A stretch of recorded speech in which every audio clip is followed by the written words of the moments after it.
Welcome back to the daily discussion. All right, so today we're going to talk about how I've used the waves of nature to become more productive at work. Now, again, you're probably thinking at this point, Kevin has lost it, and you are right. I frequently lose it, and that's cool. So stay with me though, because I think you'll like this. We see waves all the time in nature. So you got waves in the ocean, right? That's the typical one. Everybody thinks if you hear the word waves, that's probably what you're thinking right now. The oceans with the tides, they're up, they're down, right? They're peaks, they're troughs, they're up, they're down, they're on, they're off. You also have the same thing with the electromagnetic field. So music, x-rays, or sound, I should say. Music is a part of sound, but sound, x-rays, light, all those things have wavelengths and have waves within there that they're on, they're off, they're on, they're off. They're up, they're down, they're working and they're not working, they're working, they're not working.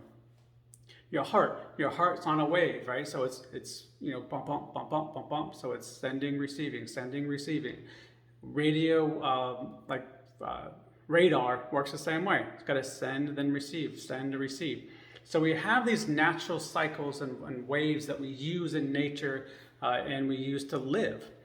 Our brain has that same cycle. It has the I guess in a sense, the circadian rhythm is within that, but even independent of that, you have focus cycles where you're able to intently focus for a certain amount of time, and that's very dependent on other factors, right? So whether or not you're sick, whether or not you slept well the night before, whether or not you've exercised, whether or not you're nutritionally balanced or not.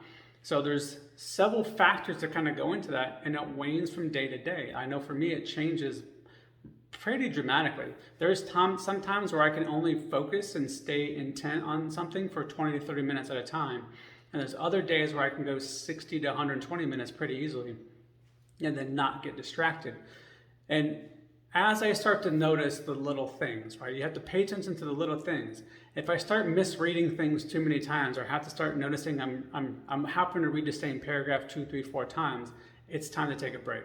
If I start making a couple mistakes, which I don't typically make, hey, it's time to take a break. So honoring those natural cycles and not trying to force myself to work longer just to look cool or be more productive. Because at the end of the day, when I do that, I make more mistakes, which then in the long run, I have to go back and find them when I am able to focus and then correct them, which then makes me less productive in the long term.